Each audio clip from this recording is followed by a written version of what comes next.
warahmatullahi wabarakatuh.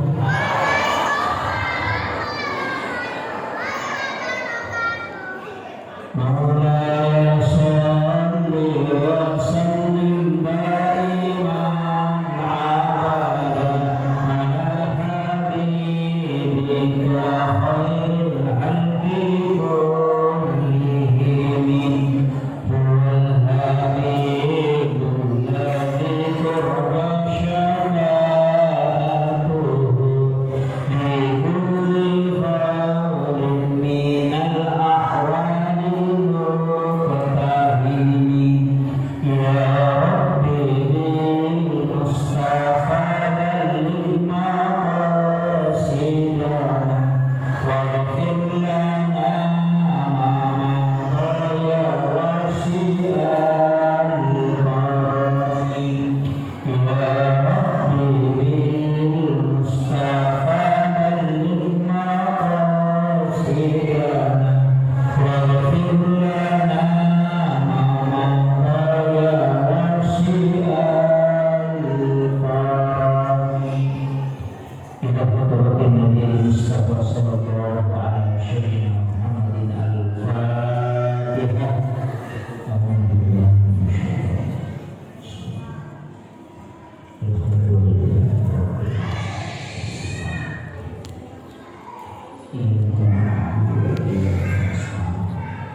Amin. Allahumma lana qulubana wa quluba jami'i man hadara fi majlisina hadha bi nuril ma'rifah wa ilmil mukashafah wal basirah wal iman wal islam ya Fattah ya Alim iftah qulubana wa qulubahum bituhal arifin Rabbana iftah bainana wa baina qawmina bil haqqi wa anta khairul fatihin. Amin amin ya rabbal alamin. Ada operator bisa dikasih hilang echo sama bassnya dikasih turun sedikit terlalu mengaum suara. Ada ya? Tidak ada operator. Jangan kasih efek. Kasih nol echo yang efeknya itu kasih nol.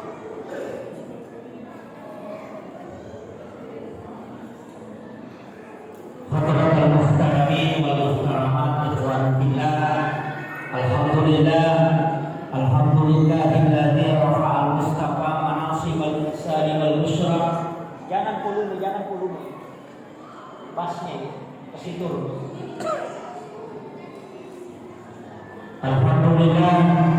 Alhamdulillahilladzi rafa'al mustafa manasibal insani wal busra wa ja'ala israhu min makkah muqaddasi fi lailatin wahidatin 'ayatal kubra. Wassalatu wassalamu ala asyrafil anbiya'i wal mursalin sayyidina wa maulana wa habibina wa syafiina wa ala alihi wa ashabihi wa sahabatihi ajma'in. Allahumma shalli ala sayyidina Muhammadin tibbil qulubi wa dawaiha wa afiyatil abdani wa shifaiha wa nuril absari wa bilaliha wa ala alihi wa ashabihi ajma'in. Yang kami muliakan dan kami ta'azimi Bapak anggota DPRD Kabupaten Berau dari fraksi PKS. Yang kami muliakan dan kami ta'azimi, saya panggil Adinda Lurah Merancang Ulu ya. Ini merancang ini. Seluruh pejabat pemerintah, para alim ulama, tokoh masyarakat, wabil khusus ketua takmir masjid dan panitia, para asatiz dan asatizah, ibu-ibu dari kelompok majelis taklim dan juga dari Kasih Darbana ya. Alhamdulillah ibu yang sempat hadir seluruh tamu undangan, para tokoh masyarakat dan hadirin wal hadirat yang insyaallah dirahmati dan dimuliakan oleh Allah Subhanahu wa taala. Saya pakai bahasa Indonesia, bahasa Bugis. Ada yang mengerti bahasa Bugis ada? Siapa yang tidak mengerti bahasa Bugis? Ada ya? Bugis semua. Oh iya. Begini.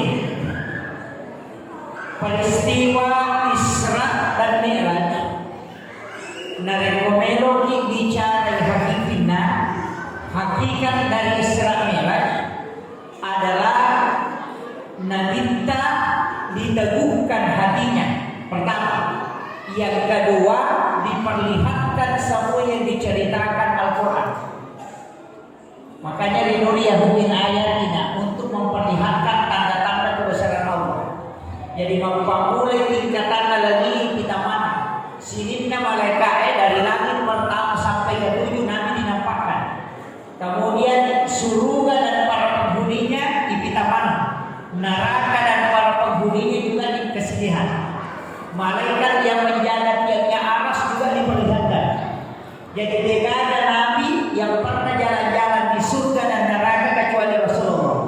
Nabi Adam hanya dari surga turun ke bumi, tapi Rasulullah dari bumi naik ke surga. Itu kan keistimewaannya Rasulullah. Kemudian Nabi bisa melintasi langit.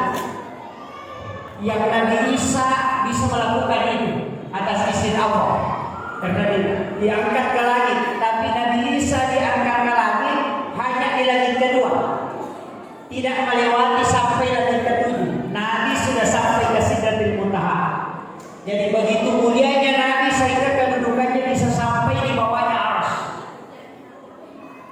Makanya di dunia min ayatina, untuk memperlihatkan tanda-tanda kebesaran Allah. Kemudian yang ketiga, yaitu pangkat kasana kita, alat untuk sifat bicara langsung ke Allah Ta'ala.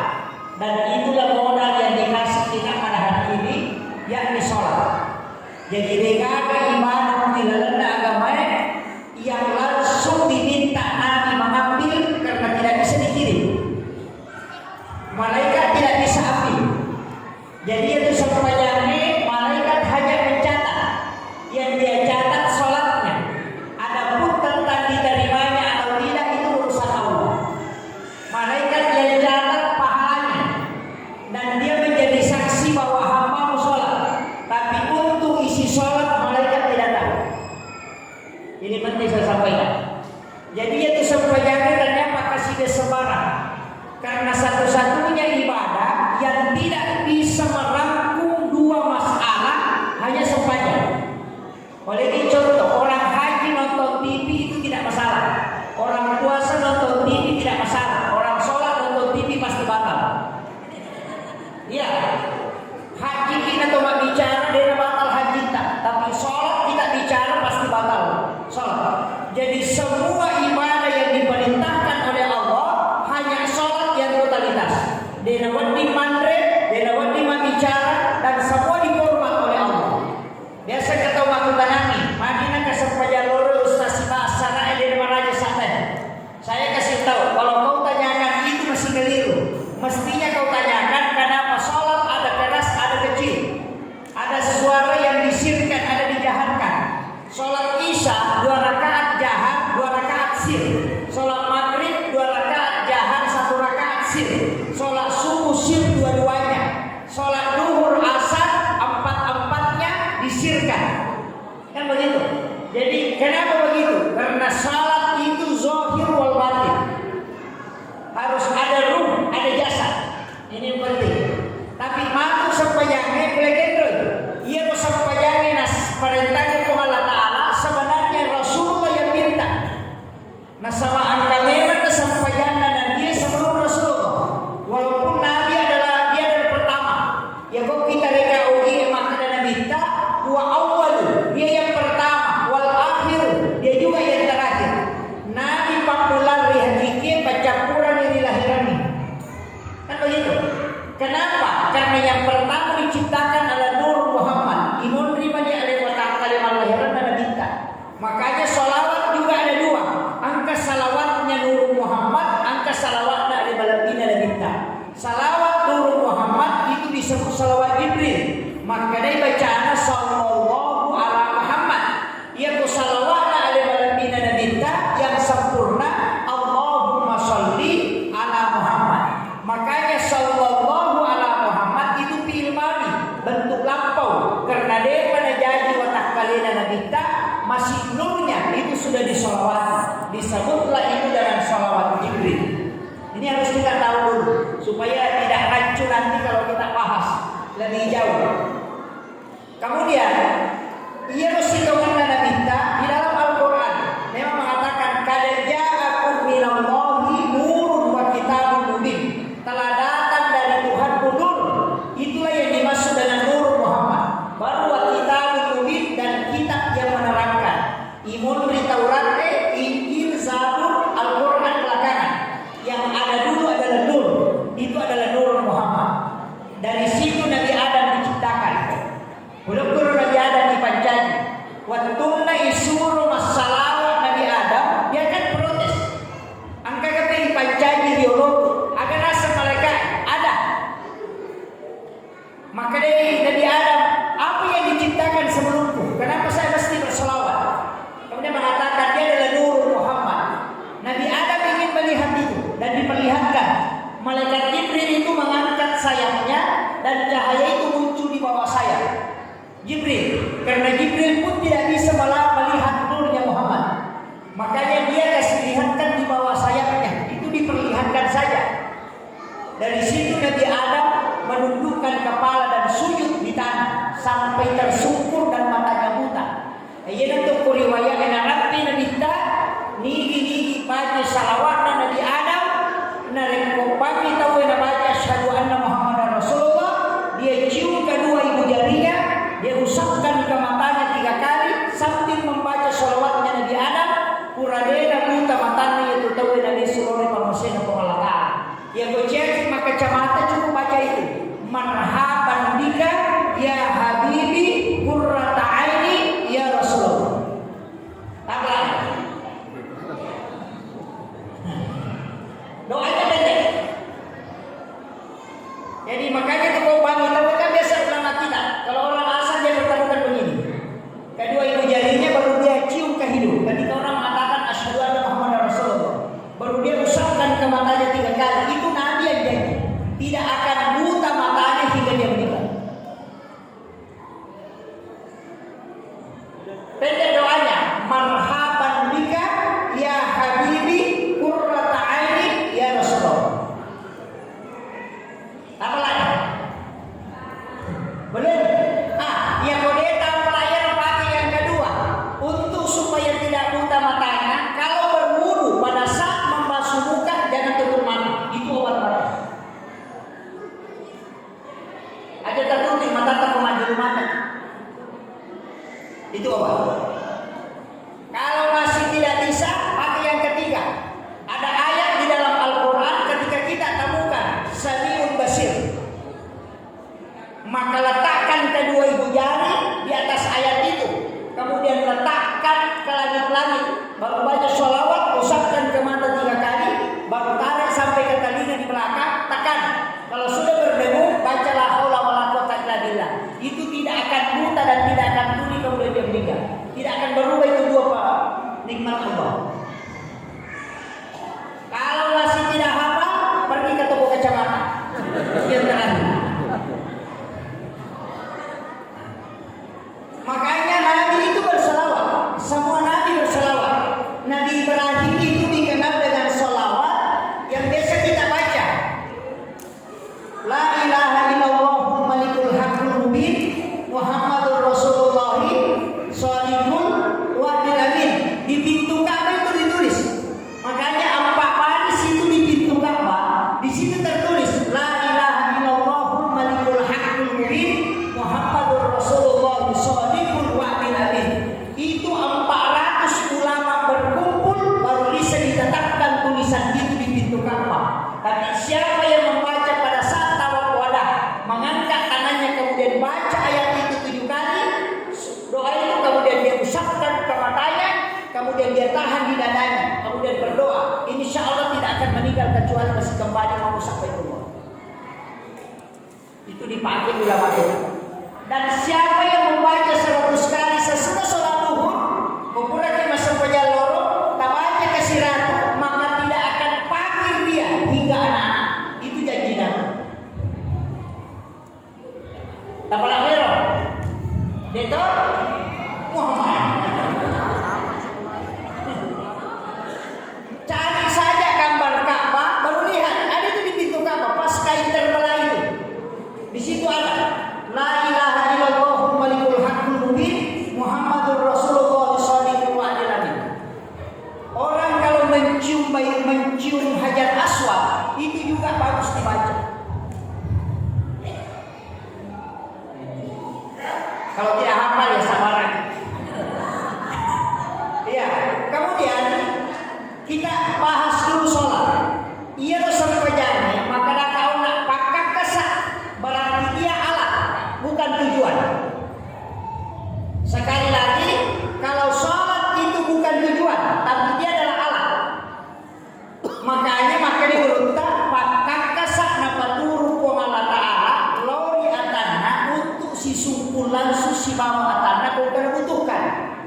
maka na cinay na melo mangolo sampai sunnah aja sana. Ya ko biungi na melo pitte siti agada na melo masampaja sampai sunnah istihara sana. Kan begitu. Ya ko melo ijo kana melo milogo sampai sunnah usapi sana. Kan begitu. Ya ko pure magin nek pacini ene na melo mangolo sampai sunnah jende sana. Ya ko tame ko wala na Allah Taala masih na melo mangolo ko Allah Taala sebagai penghormatan tahiyatul masjid sana. Makanya sholat itu 2 rakaat bisa sama, tapi bisa kedudukannya sama hanya karena niat. 2 rakaat sampai toba, sampai sunnah duha sama, pelaksanaannya sama, gerakannya sama, tempatnya sama, tapi bisa beda hanya karena niat. Kenapa? Berarti sholat hanya tujuan, hanya alat bukan tujuan. Kira kondo tujuannya, opininya. Ini. Nanti ini harus diluruskan dulu karena banyak orang keliru. Nasanya sampai tujuan, padahal bukan. Itu alat, sama dengan handphone. Handphone itu alat, tujuannya pakai mata telepon. Kan begitu. Komedi lo Jakarta, wadigi mangoto, tapi sitannya udah nangkalat tuh. Ya komedi man kapal, batangnya sebutang pening. Ya komedi man pesawat di Majang, tapi aku mata telepon Cina Malada. Begitu juga sholat. Kalau sedekah butuh diamalkan, dimakan orang sedekah kita baru bisa berjalan prosesnya. Orang disuruh doakan belum tentu sampai karena 40 yang menghalangi doa. Tapi kalau sholat itu tidak ada, perantara tidak ada, langsung tembus ke langit. Dari situlah kenapa Nabi dikasih alat untuk sifat bicara langsung ke Allah Taala, disebutlah sholat. Ini penting dulu saya uruskan supaya kita tidak keliru memahami sholat. Nah sebabnya kita tahu kurang di masa pajak dan pemilodong. Kan banyak begitu. Padahal as-sholat dimana ad-doa. Dia itu sampaiannya dong. Kadang-kadang kita assalamualaikum warahmatullahi wabarakatuh. Sampai milodong. Itu sudah lewat Pak. Minta di dalam sholat. Kenapa ada sholat taubat? Selesai sholat baru taubat, masuk. Di dalam sholat pada saat kau sujud minta apa kesalahan?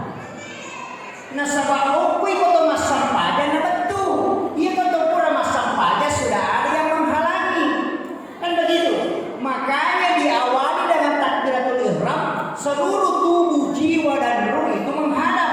Tidak boleh matanya kelilipan, jili-jili makoy. Kan begitu, tidak boleh banyak gerakan. Makanya nasabah namo watak kalebe manguloto. Ya betul puasa biasa menonton sinetron. Kan begitu. Ini penting. Makanya sholat itu adalah alat. Tadi dimakan HP, melo ipate mengulang seluruh pengalatan. Jadi itu apa yang kita? Ya kau ke masalah pasti sholat. Sakit dia sholat. Iku malasa yang minta masuk pajak. Ukilalan na sampayan ng milaw pa una. Yung po ini ko malasa tapi siya masuk pajak. Kan seperti itu. Ia kumatak-kulata yang minta nikmat sekali sholatnya karena istirahatnya ruh ketika dia bersama Tuhannya. Coba. Tapi makanya juga ke Pak Ustaz, dulu mati di persoalannya. Nanti saya akan beritahu mana kedudukannya sholat, mana kaifiyatus sholat, mana adabus sholat, mana hakikatus sholat. Kan ada nanti di situ. Kan nanti ada masuk kaifiyatus sholat, hakikatus sholat, kemudian ada pembagian sholat. Ini nanti kalau pembagian sholat agak berat. Apalagi kalau adab sholat, lagi. Saya sering kasih tahu begini. Angka wajibita masih pakai lawa saya, masih pakai sirut pacama, tapi dia itu masih pakai masuk pajak. Kadang-kadang, ya, kan biasa begitu. Ya nangka wajibita masih pakai sirut pak bupati, mestinya lebih mahal kita pakai ketemu dengan orang. Ini masuk kaifiat itu ada. Apakah menjaga itu? Yang pengelolaan agama kan bahasa bersih itu apa? Yang pertama an-nadhafah, yang kedua at-tuhur. as-sakah. Kalau an-nadhafah itu paci cerema yang dilihat oleh mata. Kalau at-tuhuru itu hakiki. Kalau at-tazkiyah itu hati. Kalau as-sakah itu harta. Ia kumacarepa salah sipina yang pae maka dia pada tadi kita dengan sampai jauh. Dan itu harus. Saya rinci satu-satu dulu. Ini mamula di mana gini. Tapi aja mau teresa, saya akan rinci satu-satu. An-nadhafatu minal iman. At-tuhuru satrul iman. Itu beda. Yang kumakare an-nadhafah berarti paci cerepa. Ini teh mata, najis itu an-nadhafah. Jadi paci biar bukan najis. Tapi angka agak macarepa tapi dia pita. Namanya at-tuhuru. Paci hakiki. Kaya yasa. Maka dia kotor pura mak jenne. Yero jenne kan paci hakiki. Tanya paci lahir. Apa ia kene paci lahir jenne? Ia ko angka carepa polima. Mak jenne ini bisa. Bukan najis. Tapi itu tidak. Najis orang yang ada wudunya kemudian terkena najis itu tidak batal wudunya. Pura kimat jenne kalau jatuh malu dia batal jenne tak. Cuma dia tidak ini masa pada masa apa dijisikan ni kan begitu. Karena kalau orang pura jenne dia jatuh malu lima jenne memang tidak usah berwudu. Nanti dia batal jenne tak ia tidak batal nanti pembentuki buang air kecil buang air besar. Lamas turun nisa siges sama kunrai arwani makunrai yang bukan muhrim termasuk istri bukan muhrim. Sekali lagi ia tu beneta tanya muhrim tak karena mahram itu bahasa Arab. Mahram itu dua syaratnya. Denawat nilai gaumi tidak boleh dinikahi. Itu disebut mahram. Makanya anak tidak boleh dinikahi, tidak boleh digauli. Saudara tidak boleh dinikahi, tidak boleh digauli. Bapak, ibu, nenek ke atas itu semua tidak boleh. Makanya disebut mahram. Haram dinikahi dan haram digauli. Itu disebut mahram. Istri dinikahi dan digauli. Makanya bukan muhrim. Makanya kosiges saya olina lakaya si bapak ini tanpa pelapis. Menurut mazhab Syafi'i batal jenena nasabah istri bukan muhrim. Namanya hak tamlik, hak pakai bukan hak ini. Terpahami?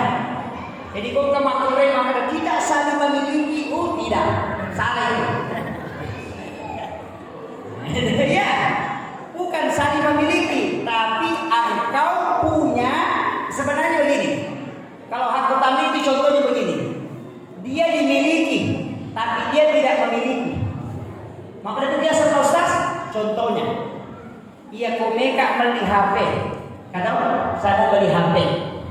Itu HP kalau saya sudah tawar kemudian saya bayar 1 juta. Apakah HP itu milik saya? Kalau saya sudah bayar, milik saya. Pertanyaan sebaliknya, apakah HP itu memiliki saya? Tidak toh? Jadi kalau saya mau beli HP baru, boleh? Hah? Ya boleh. Kan begitu. Makanya dari sini Mantasana mengatakan orang yang mau menikah 2 kali tidak boleh meminta persetujuan istri. Kenapa? Karena dia yang dimiliki.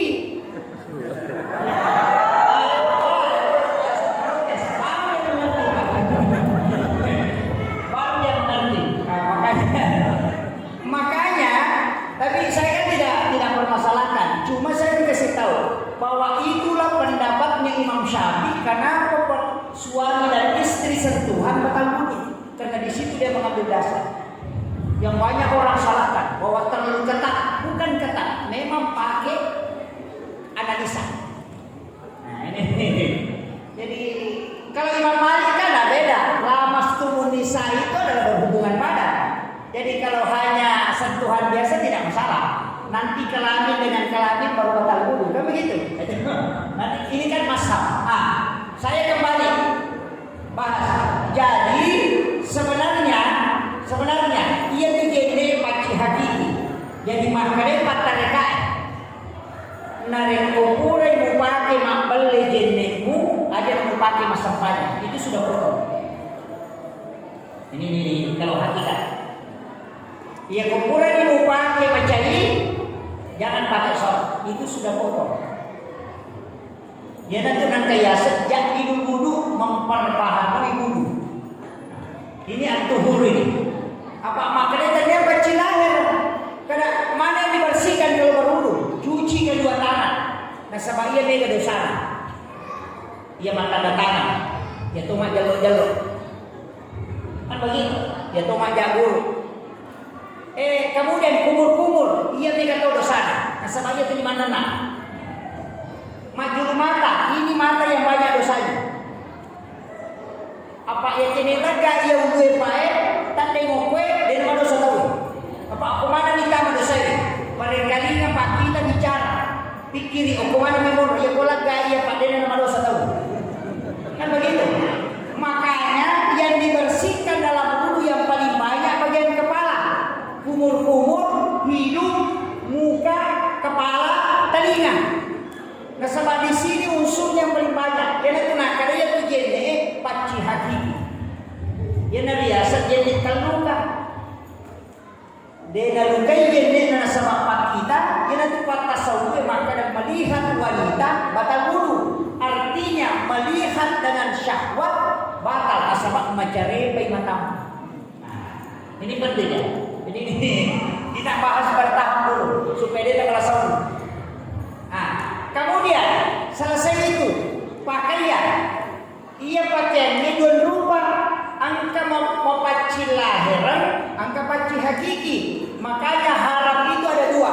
Ada haram di satiha, ada haram di gairiha. Ia di satiha bendanya, darah, anjing, bangkai, babi.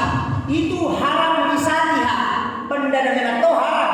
Angka itu yasam haram di gairiha. Prosesnya manu halal. Tapi aku manu nak balik bola. Ini perlu. Pakaian itu dua sumbernya. Kadang jalan diterima, kadang bajunya. Contohnya, mabalu-baluki, angka nakasaru makna demo pagata. Atau 10 sakutan lagi tak kena 20 pesaku. 20 sakutan lagi. Mabaleki, kita jual pakaian itu. Hasil pembeliannya itu kita belikan baju.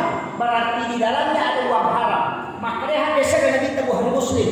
Siapa yang beli pakaian dengan 10 dirham, 9 dirham uang halal, 1 dirham uang haram, kemudian dia pakai sholatnya tidak diterima. Dia nak kena buhalata, dia nak kena kita dia sah, makanya dia diterima. Berarti sholatnya bisa sah, cuma tidak diterima sholat. Pada kalau ke kepala desa, makanya laporan tapi ditolak. Namun makanya berarti nama sebuah laporan, kalau laporan tidak diterima, sama dengan bajutan. Mulanya cuma pada diurus. Ini saya belum masuk ke adab sholat, baru masih pakaian ini. Kemudian termasuk pakaian yang tidak jelas sumbernya. Hati-hati pakai sholat. Makanya itu Nabi minta 2 baju sampajana. 1 baju kesehari-harinya, 1 baju besi, 1 baju dipakai tidur, 1 dipakai biasa sholat. Biasa jalan, makanya 5 pasang. Baju besi 1, baju sholat 2. 1 agak pendek karena dikasih hadiah kain, tapi untuk cukup 2 baju itu tidak sempurna. Makanya Nabi mengatakan tidak apa-apa pendek 1. Makanya ada baju pakaiannya Nabi itu agak tergantung sedikit. Ini penting. Makanya inilah yang diikuti orang yang pakaiannya terlalu tinggi. Cuma ada lagi yang kelewatan. Ya warung tuna. Dan jadi masalah. Bid'ah juga itu.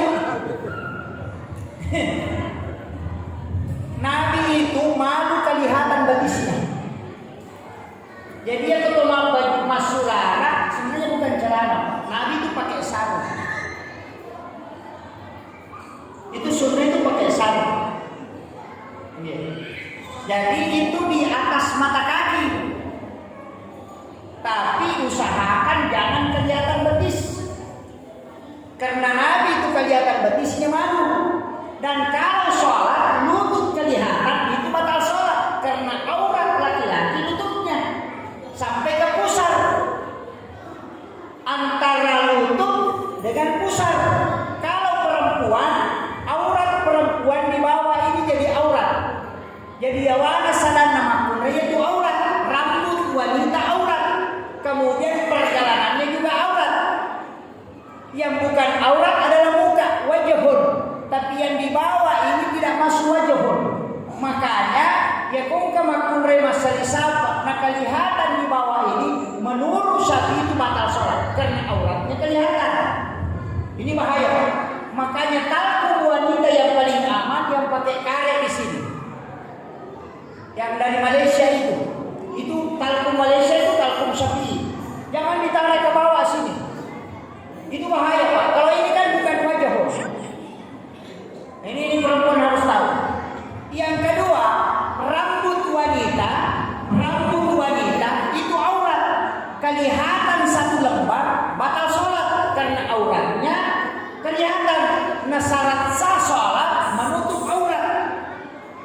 Makanya wanita pakai dalaman. Ini penting. Tapi kadang mereka sedih sahabat memelolada pakai renda-renda kecopona. Kelihatan lah rambutnya kayak anting begini. Oh ini jadi masalah. Kalau laki-laki tidak masalah.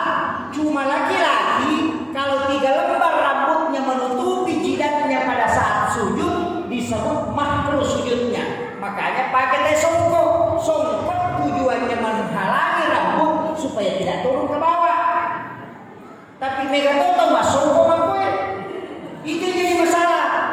Mestinya diangkat sedikit supaya jidat ini menyentuh lantai pada saat sujud.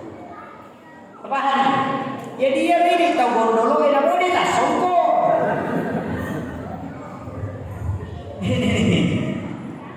Makanya orang Arab itu senang menggundul rambutnya supaya tidak ada lagi menghalangi ketika sujud.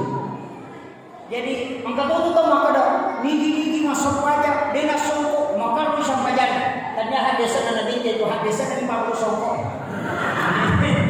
Ini penting. Saya harus luruskan supaya orang tahu. Kadang-kadang kita karena kebiasaan kita pakai langsung kita hukumi.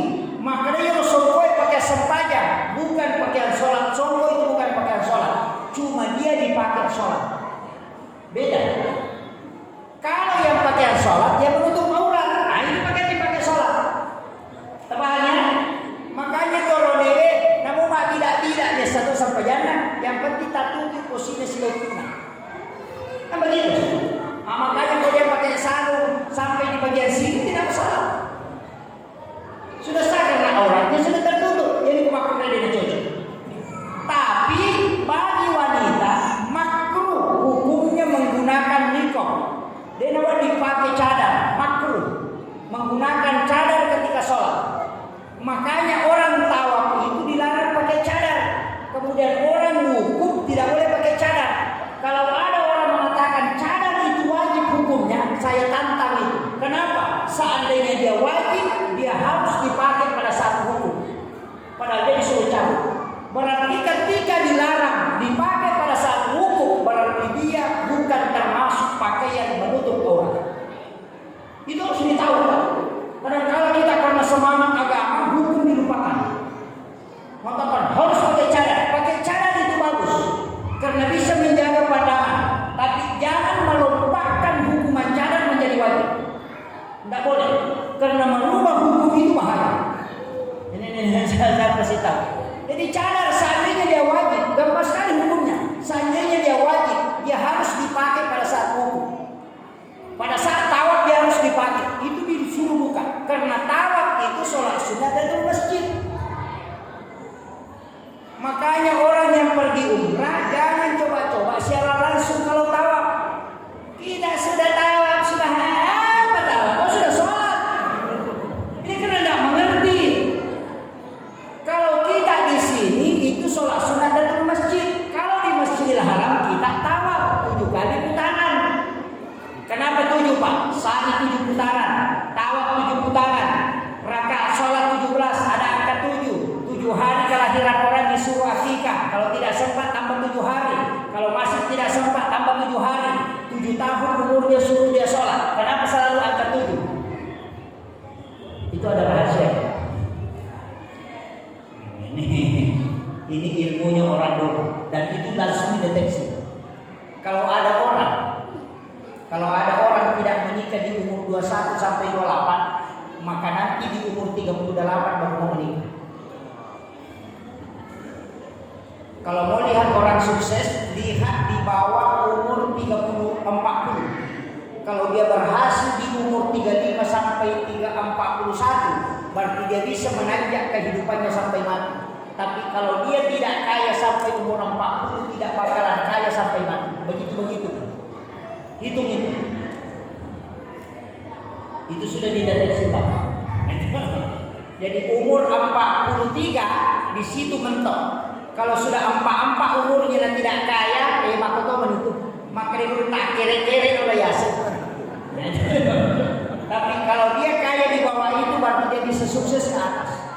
Jadi umur yang sudah ditentukan itu sebenarnya kaya dengan tidak dilihat di umur 43 ke atas. Itu angka 7 Pak. 7 bulan kandungan syukuran, 7 hari kelahiran akikah. Kalau tidak sempat tambah 7 hari. Kalau tidak sempat tambah 7 hari. 7 tahun umur suruh sholat. 7 tahun umurnya anak masuk SD. 7 tahun kemudian masuk SMP. 7 tahun kemudian masuk perguruan tinggi. Kalau 7 tahun disuruh sholat, 10 tahun umur kalau tidak sholat karena menghadapi 14 tahun. Kalau ada anak tidak bolong sholatnya dari 7 sampai 14, maka tidak usah kau suruh di sholat pada umur 14 ke atas, karena sholat sudah melekat pada diri. Tapi ketika bolong-bolong sampai 14, maka kau akan suruh dia sholat sampai tua. Itu karakter. Umur 21 suruh menikah.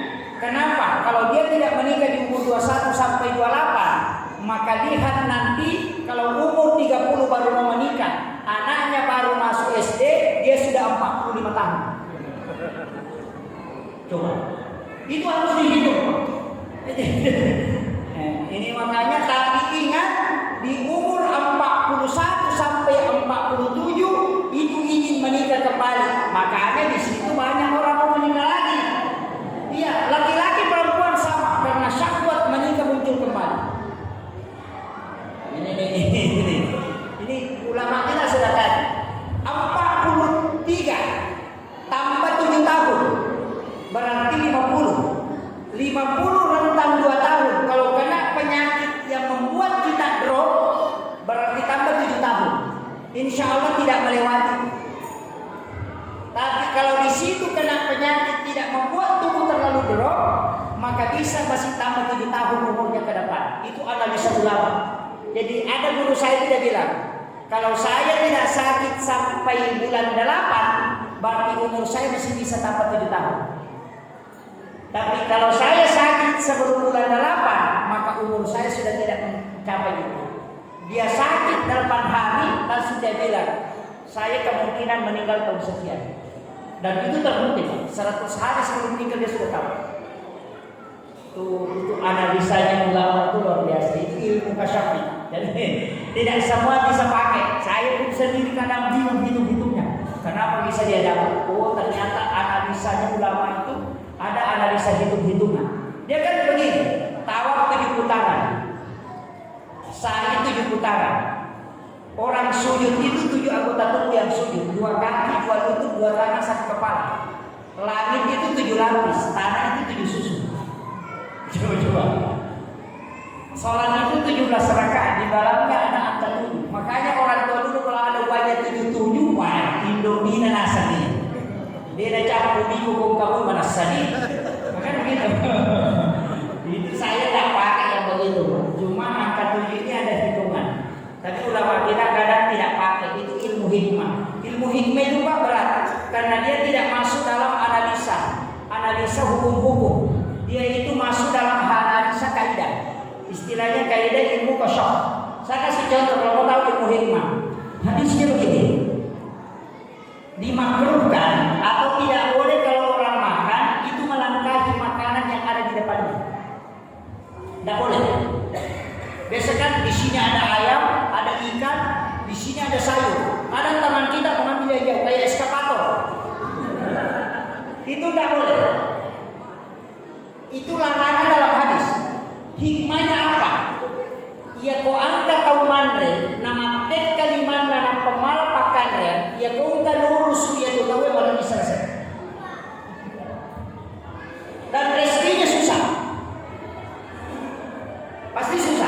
Yang nalene suruh mengurus sundale, aja nanti ada yang selesai. Yang kedua, ini ilmu hikmah. Wanita kalau makan itu dilarang membuka mulut ketika makunya. Jadi yang mati memang kurangnya ketika timunan, hanya pada saat menyuap. Laki-laki tidak. Apa bedanya laki-laki dengan perempuan? Kenapa dia dibedakan? Maka dia komandre orang ini dia meninggalkan tak buka timunan. Kalau mamunya, perempuan tidak boleh. Kalau perempuan itu begini. Ternyata itu isyaratnya ya kau kemakun remandre dia buka timunan kemakemai, maka setiap malam suaminya pengantin baru. Tapahan. Demo pada bahan. Maka dia komedi taparapa itibut taya seje pada itibut taya wai. Yang demo pada bahan itu ilmu hikmah itu. Jangan orang tahu. Makanya orang tua dulu itu belajar ke ulama lebih banyak dia konteksnya lari ke hikmah. Nah, sebab ilmu itu yang susah didapat. Harus belajar sebuah ilmu. Saya pun dapat dari ulama. Kalau di kitab, susah Pak. Nah, hampir kita pastikan susah. Kecuali kayak Al-Sunnah Jawa Surur, karangan saya Tuhan manusia di sekitar dapat. Ada orang di situ. Tapi ilmu ini sangat dicari. Karena memang ilmu ini luar biasa. Ya rata-rata tajur makanani, pemani. Karena ada kok pamani. Pemani santri okudau pintu pamani santri dalam pintu. Itu ada di kitabnya, di kitab Ta'lim Muta'allim. Karangannya Imam Sarnuji. Kalau kita buka halaman 16 kayaknya sampai 24. Siapa yang sandar di daun pintu itu 40 hari rezekinya tertolak. Makanya dilarang.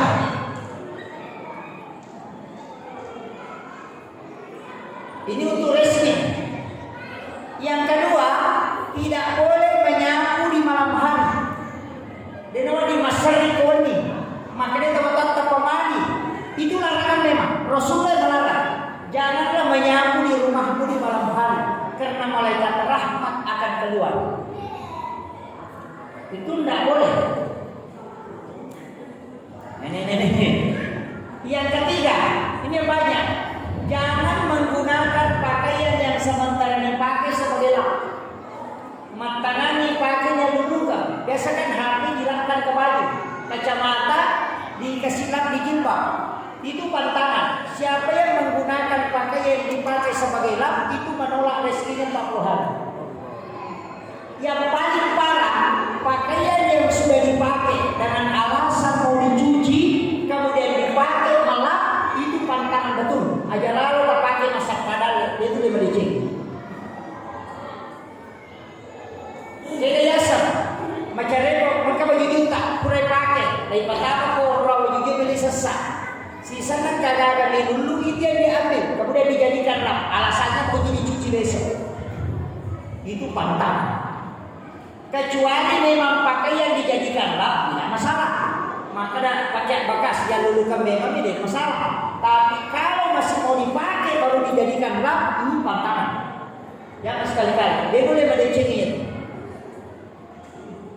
Jangan membuka jendela sampai maghrib.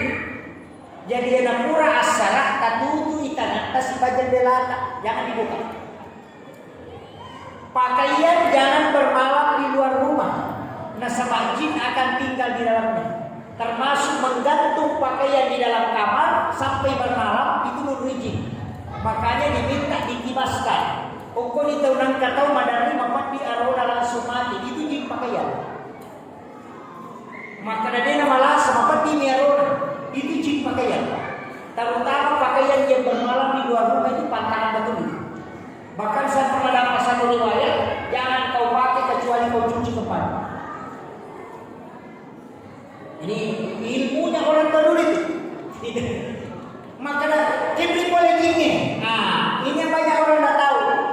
Setiap matahari memerah, semua jin keluar. disebut tanduk setan. Makanya itu matanda sekomelo ilamu maka kini samset. Anak-anak sekarang mengabadikan foto, padahal di situ sebenarnya kita dilarang keluar.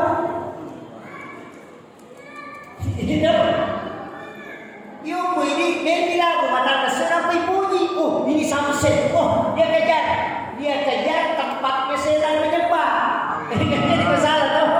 Nah ini saya mau pusing anak sekarang ini. Justru Nabi suruh anaknya ketika matahari memerah, suruh dia masuk ke dalam rumah. Ya tuh si anak aku masuk surau. Ini jadi masalah. Ini sudah 6:30 Pak. Oh sudah jam 3. Saya sudah ceramah 1 jam ya. Oke, saya kembali. Tidak usah bahas terlalu banyak. Itu ada 21 Pak. Termasuk makan dalam keadaan junub bagi laki-laki.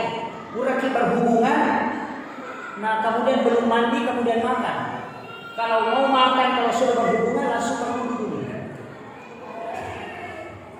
Makanan yang masuk ke dalam tubuh itu sebenarnya itu tidak boleh dalam keadaan junub. Nanti kan mempengaruhi sholat itu. Mulai dari makanan yang haram itu yang tidak baca basmalah. Makanya kalau orang mau minum itu ambil minuman pakai tangan kanan, itu sunnahnya. Kalau kiri berarti makruh. Bukan bid'ah ya, makruh. Karena kebalikan sunnah itu makruh. Masuk ke masjid mendahulukan kaki kanan sunnah. Kalau kaki kiri didahulukan makruh. Kalau keluar masjid mendahulukan kaki kanan makruh karena sunnahnya kaki kiri dulu. Jadi kebalikan dari sunnah itu makruh. Itu juga harus ditahu. Jadi kalau orang mau tidur dia tidak berwudu makruh hukumnya. Mau mandi tidak berwudu makruh hukumnya. Mau makan tidak berwudu makruh hukumnya. Karena disunnahkan berwudu sebelum tidur. Disunnahkan berwudu sebelum memotong kuku. Mau minum pakai tangan kanan baca basmalah baru minum. Satu tagukan baca bismillah baru telan baca alhamdulillah. Baru bismillah lagi baru telan, baru baca alhamdulillah, baru bismillah lagi, baru telan, baru baca alhamdulillah. Yang minum seperti itu selama ayat itu ada di perutnya dia tidak melakukan dosa besar. Itu hikmahnya. Ini tata caranya. Ini simpel-simpel aja sebenarnya. Tapi kadang orang tidak perhatikan. Jadi dia udah minta nampak guru metoki, ya komeko selama pakai itu. Tidak melakukan dosa besar selama ayat itu masih ada di perut. Dengan cara minum seperti itu tadi. Cuma kadang kita langsung kayak selesai. Nah, itu. Ada juga yang kedua, bismillahirrahmanirrahim baru kasih masuk ditelan 3 kali. Subhanallah walhamdulillah wallahu akbar. Baru baca alhamdulillah, baru telan ambil lagi 3 kali ditelan. Orang yang melakukan minum seperti itu tidak akan kena santet. Itu ada masing-masing ada. Makanya ulama kita dulu ajarkan. Kalau tidak bisa pakai, tidak bisa Pak Ustaz. Kalau tidak bisa pakai cukup 2 ayat terakhir Quran surat At-Taubah. Laqad ja'akum. Kalau masih tidak bisa pakai basmalah 21 kali. Kalau mau tidur, bismillahirrahmanirrahim, bismillahirrahmanirrahim, bismillahirrahmanirrahim. Tutup semua ujung kuku. Makanya 20 kemudian dipusat 1 kali. Orang yang melakukan itu tidak akan kena ilmu hitam. Yang kedua tidak akan diganggu jin. Yang ketiga rumahnya tidak akan terbakar. Yang keempat tidak akan kecurian barang.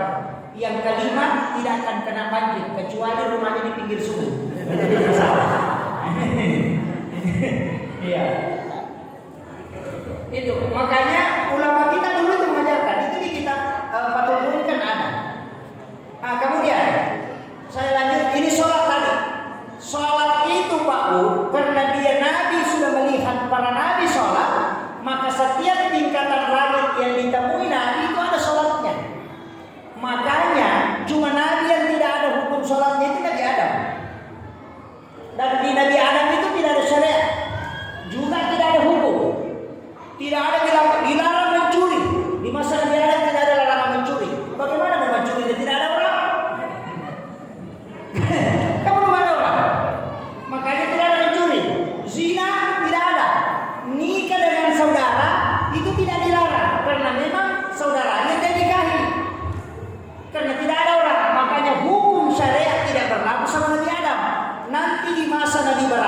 baru ada perintah syariat langsung.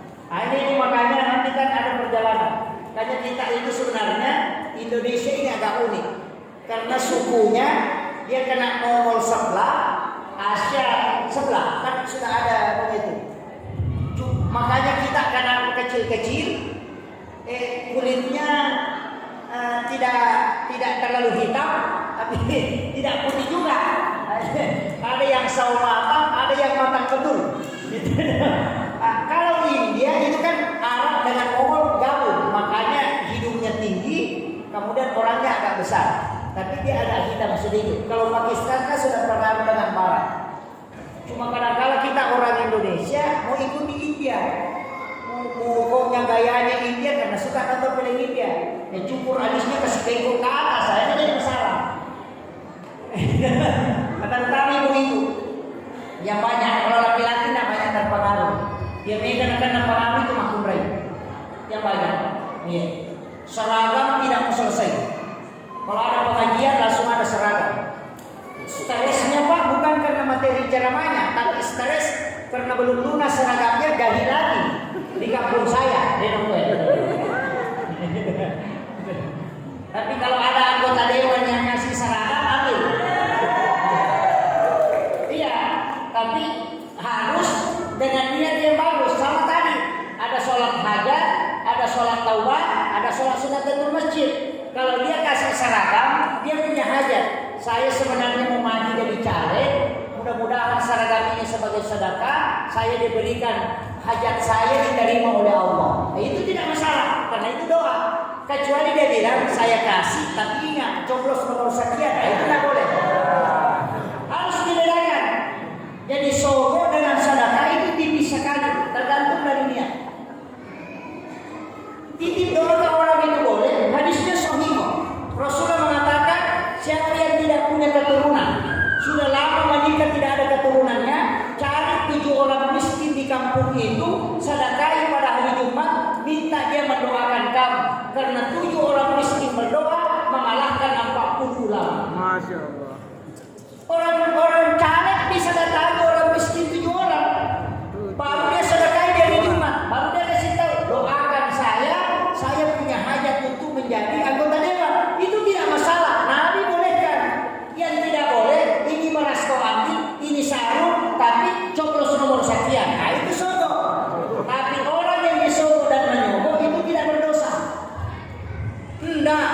Kalau ada yang mengatakan berdosa, coba carikan hadisnya. Tidak ada hadis bilang disogo dan menyogok itu berdosa. Yang ada ar-rasi wal murtasi binar. Yang disogo dan menyogok keduanya masih neraka. Tidak berdosa.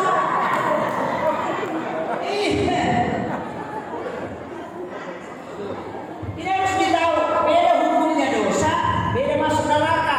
Kalau dosa bisa taubat, kalau neraka tidak diterima taubat. Itu bahaya. Ini dari yang tersinggung. Kemudian saya ambil hakikat langsung supaya kita tidak ini sudah 1 jam lebih. Begini, sholat subuh ulama mengatakan itu dari Nabi Allah Adam alaihissalam. Karena Nabi Adam ketika dia bertaubat dan tidak diterima taubatnya selama 40 hari dia sujud di hadapan Allah dan nanti dia menyebut nama Muhammad, baru dia diterima taubat. Karena pada saat dia masuk surga, dia melihat ada tulisan di pintu surga, la ilaha illallah Muhammadur Rasulullah. Nabi Adam berpikir, kenapa ada nama sesudah nama Allah? Berarti orang ini istimewa. Maka setelah itu Allah menegur, siapa yang mengajari engkau nama itu Adam? Dia mengatakan tidak ada ya Allah. Cuma saya mengingatnya ketika saya mau masuk ke surga, di pintunya ada kalimat itu tertulis. Allah mengatakan, seandainya engkau tidak menyebut nama itu, maka aku akan tidak menerima taubatmu selama. Dari situlah ulama kita mengambil kaidah dega dapat doang letu hukum Allah Ta'ala, karena pintu langit tidak terbuka kalau tidak bersalawat ke Nabi. Dega sepanjang nasa narikode nasalawat tayyibin. Itu kuncinya. Makanya sholat subuh disebut sholatnya Nabi Adam karena sujudnya 2 kali sebagai tanda kesyukuran. Maka dia pahami ya kongka aga murusuk nah dia salah satu atau angka aga murusuk nah dia gagal maka dia sebagaimana penyelesaiannya. Kau tidak tahu ujung pangkalnya. Sujud terakhir sholat subuh menerima Allah, Allah akan bukakan pintu. Itu hatinya. Angka anak kecil maka dia baca. Jadi bulan anak sujud sholat subuh kita. Ya tosi nareko warang panang dia negara. Angka anak tamas sekolah. Angka to indra melo ibaja. Dia melo silapi dale. Sujud pancapura sampai jadi loro itu mengilono. Allah akan cukupkan dalam 1 tahun. Itu sholatnya Nabi Ibrahim. Waktu Nabi suruh gere anak Ismail dan diganti oleh Allah sehingga dia sujud 4 kali. Ya tosi sampai jadi masyarakat. Ya kongka indra tadi itu wajah. Maka minta di sujud terakhir sholat asar. Allah akan cukupkan harta kita untuk membayar hutang. Sampai jadi masyarakat. Itu untuk Nabi Nuh. Kemudian sampai jam mengalami itu sholatnya Nabi Isa ketika dia sujud di hadapan Allah 3 kali karena dia diangkat ke langit dan diselamatkan. Madinah katalu karena itu 3 keistimewaan yang diberikan. Makanya yang kau angkat tau padiran ni hati, angkat tau cecaki, malada kita cecak, benci sama kita. Sujud pacapuran sampai jam mengalami dia tu boleh mengilau dia akan dibukakan pintu hati. Dilembutkan hati. Ya to sinare kodera kisah tajama. Loki dangka rogi madara kita jadi. Angkat tayo kerjasama nakala sini. Namun saya di jama-jama. Salatnya Nabi Musa itu di waktu Isa ketika dia nyasar di negeri Madian. Dia sujud 4 kali di hadapan Allah baru dibukakan pintu oleh Allah. Maka dia beruntak. Ya kuungka mujama nadena jadi. Sinin na mulai masuk samana. Sujud pacapuran sampai jadi saya memberi mengilau di tengah malam nanti Allah akan memberikan petunjuk kepada minta khusus dia dalam pakai inilah atau hati ini pak itu penting ini untuk salat fardunya ya to si sampai jadi sunnah duha 2 rakaat pasidakana wa taqalil 4 rakaat tidak akan miskin hingga dia meninggal 6 rakaat masuk surga melalui babu duha 2 rakaat masuk. Banyak orang salah paham tentang duha. Dia duha 2 rakaat baru mau kaya. Oh, tidak bisa. Karena 2 rakaat hanya sedekahnya tubuh. 4 rakaat hadisnya baru mengatakan tidak akan fakir hingga dia meninggal. Kalau mau masuk surga melalui babu duha, maka lakukan 6 rakaat karena hadisnya 6 rakaat. Itu dia mengatakan, siapa yang sholat 2 rakaat di waktu pagi istiqamah, maka itu sedekahnya tubuh. Makanya dia tidak akan kena penyakit tulang. Kemudian siapa yang istiqamah salat 4 rakaat di waktu pagi, maka dia tidak akan fakir hingga dia meninggal. Siapa yang salat, ini hadis qudsi, siapa yang salat 6 rakaat istiqamah di waktu pagi, maka dia akan masuk surga melalui babu duha. Dan siapa yang salat duha 8 rakaat istiqamah, maka Allah akan menurunkan rahmat kepadanya. Itu kan kuncinya. Yang terakhir, ada 1 sholat jangan tinggalkan, sholat witir.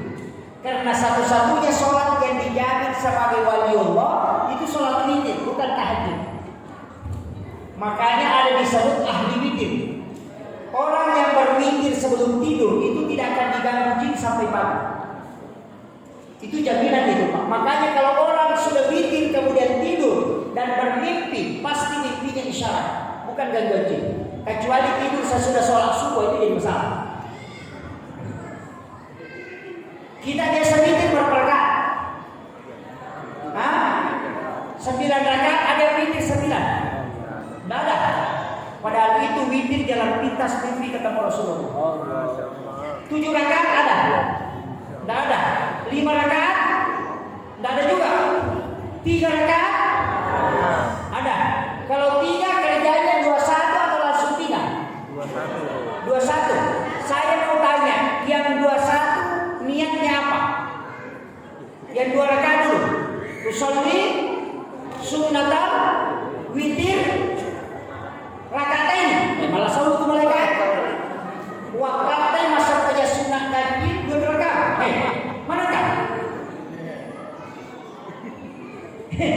Coba, di sini banyak salah Pak, karena tak ngaji kita. Coba, bagaimana lihatnya? Usalli sunnatal witir rakaatain. Wakatnya masa punya sunnah ganti 2 rakaat. Coba, makanya kalau yang 21 dipisah, usolli sunnatal ma'al witri raka'ataini atau usolli sunnatal soful witir raka'ataini. Dari situ wasoffi wal witr itu dalam ayat. Makanya disebut wasof wal witr. Berarti yang 2 itu soful witr. Makanya kita mengatakan usolli sunnatal soful witr atau ma'al witri, bagian dari witir. Raka'ataini. Nanti yang 1 usolli sunnatal witir raka'atan. Kalau 1. Nah, apa ini? Yang dia usolli sunnatal witir raka'ataini, maka mereka jolo-jolo. Dia kena ganti keluar, kena balik. Malaikat bisa pusing itu Bapak. Kayaknya usolli sunnatal soful witir raka'ataini dari wasof wal witir. Itu dari sini kuncinya. Assalamualaikum warahmatullahi wabarakatuh. Nah, sudah kita.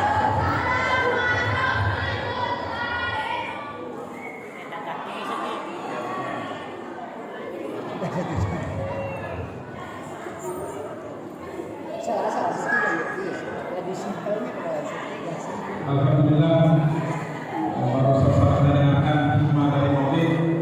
Semoga apa yang disampaikan tadi oleh Ustaz tadi